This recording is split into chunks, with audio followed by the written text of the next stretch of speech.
ನಮ್ಮ ಬಗ್ಗೆ ಯಾರಿಗೂ ಡೌಟ್ ಬಂದಿಲ್ಲ ಅಲ್ವಾ? ಈ ಮದುವೆ ಪಕ್ಕ ನಡೀತದಾನೆ, ಎಲ್ಲ ನಾವು ಅಂದ್ಕೊಂಡಾಗೆ ಆಗುತ್ತಲ್ವಾ? ಅಲ್ಲ ಮಾಡಿ, ನಿನಗೆ ಯಾಕೆ ಈ ಥರ ಅನುಮಾನ ಬಂತು? ನಾವು ಪ್ಲಾನ್ ಮಾಡಿ ಇಲ್ಲಿವರೆಗೂ ಬಂದಿದ್ದೀವಿ. ಮೊದಲು ವೀರು ಒಪ್ಕೊಂಡ್ರೆ ಸಾಕು ಅಂತ ಅನ್ಕೊಂಡಿದ್ವಿ, ಆದ್ರೆ ಈಗ ಶ್ರಾವಣಿನೇ ಒಪ್ಕೊಂಡಿದ್ದಾಳಲ್ಲ, ಇನ್ನೇನು ನಿನ್ ಚಿಂತೆ? ಮಾಮ್, ನಂಗೆ ಅದೇ ಚಿಂತೆ.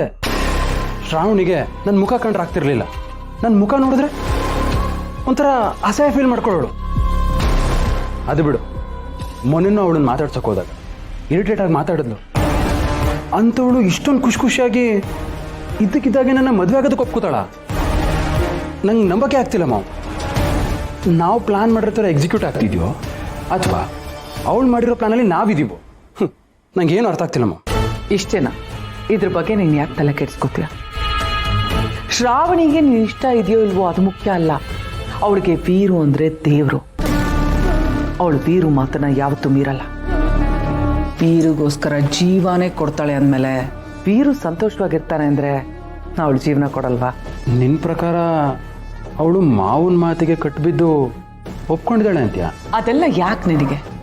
ನೀನು ಅವಳು ಕುತ್ತಿಗೆಗೆ ತಾಳಿ ಕಟ್ಟಬೇಕು, ಅಷ್ಟೇ ನಮಗೆ ಬೇಕಾಗಿರೋದು. ಆದರೆ ನನಗೆ ಆತಂಕ ಇರೋದು ಆ ಮುದುಕಿ ಬಗ್ಗೆ. ಆ ಮುದುಕಿಗೆ ನನ್ನ ಕಂಡ್ರೆ ಆಗಲ್ಲ, ನನ್ನ ಮುಖ ನೋಡಿದ್ರೇನೆ ಅವಳು ಸಹಿಸ್ಕೊಳ್ಳಲ್ಲ. ಅಂಥದ್ರಲ್ಲಿ ಅವಳು ಇಡೀ ವಂಶಕ್ಕೆ ಕುಡಿ ಅಂತ ಇರೋದು ಈ ಶ್ರಾವಣಿ ಒಬ್ಳೆ. ಮೊಮ್ಮಗಳ ಮೇಲೆ ಆ ಮುದುಕಿ ಜೀವನ ಇಟ್ಕೊಂಡಿದ್ದಾಳೆ. ಅಂಥದ್ರಲ್ಲಿ ಅವಳು ನನ್ನ ಮಗನಿಗೆ ಕೊಟ್ಟು ಮದುವೆ ಮಾಡಕ್ಕೆ ಒಪ್ಕೊಂಡಿದ್ದಾಳಲ್ಲ, ಅಲ್ಲೇ ನನಗೇನೋ ಡೌಟ್ ಹೊಡಿತಾ ಇರೋದು. ಅದೇನು ಅಂತ ಆದಷ್ಟು ಬೇಗ ಕಂಡುಹಿಡಿತೀನಿ. ಮದಣ್ಣ,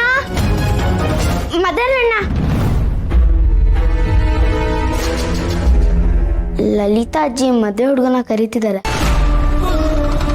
ಅಜ್ಜಿನೇ ಮದುವೆ ಹುಡುಗನ ಕರೆಯಕ್ಕೆ ಹೇಳಿದ್ರ? ಹೌದು, ಮದುವೆ ಹುಡುಗನ ಮತ್ತೆ ಹುಡುಗಿನ ದೇವಸ್ಥಾನ ಕರ್ಕೊಂಡು ಹೋಗ್ಬೇಕಂತೆ, ಅದಕ್ಕೆ ಕರಿ ಅಂತ ಹೇಳಿದ್ರು. ಹಾಗಂತ ಲಲಿತಾ ಅಜ್ಜಿನೇ ಹೇಳಿದ್ರ? ಹೌದು, ಅಜ್ಜಿನೇ ಕರ್ಕೊಂಬರಕ್ಕೆ ಹೇಳಿದ್ದು. ಮದುವೆ ಚೆನ್ನಾಗಾಗ್ಲಿ ಅಂತ ದೇವಸ್ಥಾನದಲ್ಲಿ ಪೂಜೆ ಮಾಡಿಸ್ತಿದಾರಂತೆ, ಅದಕ್ಕೆ ಹುಡುಗಿನ ಕರ್ಕೊಂಡು ಹೋಗ್ಬೇಕಂತೆ. ಸರಿ ಪುಟ್ಟ, ನೀನ್ ಹೋಗು, ಅವ್ನು ರೆಡಿಯಾಗಿ ಬರ್ತಾನೆ. ಸದ್ಯ ಇಬ್ರು ಕರೆದಾಯ್ತು, ಕನ್ಫ್ಯೂಷನ್ನೇ ಇಲ್ಲ.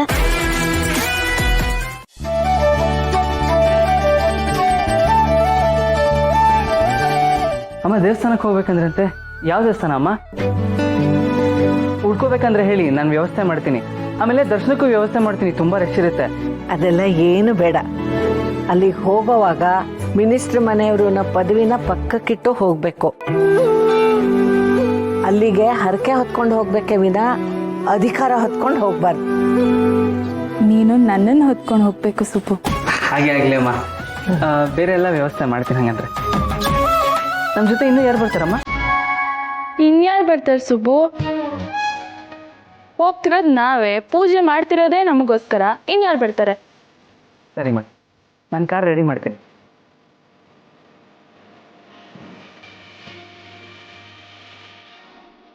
ನೋಡೋಚ್ಚಿ ಹೇಗೆ ಹೇಳ್ತಾನೆ, ಇನ್ಯಾರಾದ್ರೂ ಬರ್ತಾರಾ ಅಂತ. ಇನ್ಯಾರು ಬರ್ತಾರೆ? ಕೋಪ ಬರಲ್ವಾ? ನಿಮ್ಮ ಅಪ್ಪ ನಿನ್ನ ತಾತನ ಹತ್ರ ಎಷ್ಟು ನಿಯತ್ತಾಗಿದ್ನೋ ಅದಕ್ಕಿಂತ ಹೆಚ್ಚು ಪ್ರಾಮಾಣಿಕವಾಗಿ ನಮ್ಮ ಸುಬ್ಬು ಇದ್ದಾನೆ. ಈ ಮನೆಗೆ ಅಳಿನಾಗಿ ಬರ್ತೀನಿ ಅಂತ ಗೊತ್ತಿದ್ರು ಕೂಡ ಈ ಮನೆ ಬಗ್ಗೆ ಇರೋ ಗೌರವ ಆಗ್ಲಿ, ಈ ಮನೇಲಿ ಅವನಿಗಿರೋ ಜವಾಬ್ದಾರಿ ಆಗ್ಲಿ ಅವನ್ ಮರೆಯೋದಿಲ್ಲ ಅಂತ ಅನ್ಸುತ್ತೆ ಅಲ್ವೇ? ಅವನ್ ಮದುವೆ ಆದ್ಮೇಲೂ ನಿನ್ಗಿಂತ ನನಗೆ ಯಜಮಾನ್ರೆ ಮುಖ್ಯ ಅಂದ್ರೆ ಏನ್ ಮಾಡ್ತೀಯಾ? ಅವನ್ ಹಾಗಂದ್ರೆ ನನಗೆ ಸಂತೋಷನೇ ಅಜ್ಜಿ. ಅವ್ನು ನನ್ನ ಮೇಲೆ ಎಷ್ಟು ಪ್ರೀತಿ ಇಟ್ಟಿದ್ದಾನೋ ಅದಕ್ಕಿಂತ ಜಾಸ್ತಿ ಅಪ್ಪನ ಮೇಲೆ ಗೌರವ ಇಟ್ಟಿದ್ದಾನೆ, ಅದೇ ನನಗೆ ಖುಷಿ. ಅವನು ಅಪ್ಪನ ಮೇಲೆ ಇಟ್ಟಿರೋ ಗೌರವನೇ ನನಗೆ ಅವನ ಮೇಲೆ ಪ್ರೀತಿ ಹುಟ್ಟಿಸಿತ್ತು. ಎಲ್ರೂ ಸರಿಯಾಗಿದ್ದೀರಾ.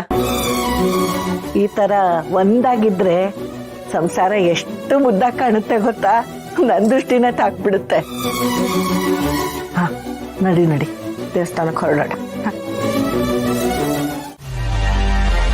What is this mom? ಆ ಮುದುಕಿ ಅವಮಾನದ್ಮೇಲೆ ಅವಮಾನ ಬೇಕು ಅಂತಾನೆ ಮಾಡ್ತೀಯಾಳೆ. ನೀನು ತಾನೇ ಹೇಳಿ, ಎಲ್ಲ ಕ್ಲಿಯರ್ ಆಗಿದೆ, ಏನು ಡೌಟ್ ಇಲ್ಲ. ಆ ಮುದುಕಿ ನಿನ್ನ ಮದುವೆಗೆ ಒಪ್ಕೊಂಡಿದ್ದಾಳೆ ಅಂತ. ಪಿಂಕಿ ಬಂದು ಏನಂತ ಹೇಳಿದ್ಲು? ಮದನಣ್ಣ ಅಜ್ಜಿ ಕರೀತಾ ಇದ್ದಾರೆ ದೇವಸ್ಥಾನಕ್ಕೆ ಹೋಗ್ಬೇಕು ಅಂತ.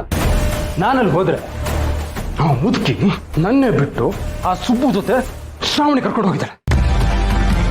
ಅಲ್ಲ ಮದುವೆ ಗಂಡು ನಾನಿರ್ಬೇಕಾದ್ರೆ ಅದು ಹೇಗೆ ಮಾವ್ ಆ ಮುದುಕಿ ನನ್ನ ಬಿಟ್ಟು ಹೋಗ್ತಾಳೆ? ಮತ್ತೆ ಎಲ್ಲೋ ಏನೋ ತಪ್ಪಾಗಿದೆ, ಅದೇನು ಅಂತ ವಿಚಾರಿಸೋಣ, ವೆಯ್ಟ್ ಮಾಡು. ಬಿಡಲ್ಲ ಮಾವ್, ಬಿಡಲ್ಲ. ಈ ವಿಚಾರನ ಮಾವನ ಹತ್ರನೇ ಹೇಳ್ತೀನಿ. ಬೇಡ ಬಿಡು, ಅಜ್ಜಿ ಹತ್ರ ಡೈರೆಕ್ಟ್ ಆಗಿ ಯಾಕೆ ಮಾಡಿದೆ ಅಂತ ಕೇಳ್ತೀನಿ. ನೋ ಮಾಡಿ, ನೋ. ನಿನಗೆ ಆ ಮುದುಕಿ ಬಗ್ಗೆ ಇನ್ನೂ ಗೊತ್ತಿಲ್ಲ. ಒಂದು ವೇಳೆ ಆ ಮುದುಕಿನೇ ಹೀಗೆಲ್ಲ ಮಾಡಿ ನೀನ್ ಹೇಗೆ ರಿಯಾಕ್ಟ್ ಮಾಡ್ತೇನೆ ಅಂತ ವೆಯ್ಟ್ ಮಾಡ್ತಿರ್ಬೋದು, ಅಥವಾ ನಿನ್ನನ್ನ ಟ್ರಿಗರ್ ಮಾಡಿ ನಿನ್ನಿಂದ ಏನಾದ್ರೂ ತಪ್ಪಾಗ್ಲಿ ಅಂತ ಕಾಯ್ತಿರ್ಬೋದು. ಬೇಡ ಮಾಡಿ, ಈ ತರ ಏನೂ ಆಗಿಲ್ಲ ಅಂತ ನಿನ್ ತಲೆಯಿಂದ ತೆಗೆದು ಹಾಕ್ಬಿಡು.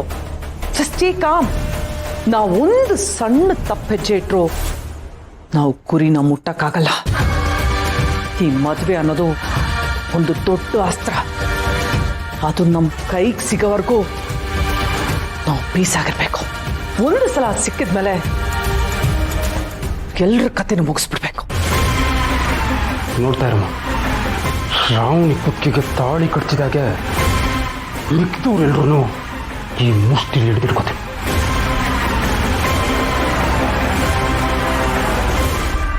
ಸರಿ ಮಾಡಿ, ನಾನು ಸ್ವಲ್ಪ ಹೊರಗಡೆ ಹೋಗಿ ಬರ್ತೀನಿ. ರಿಲ್ಯಾಕ್ಸ್ ಮಾಡು. ಮಾಮ್.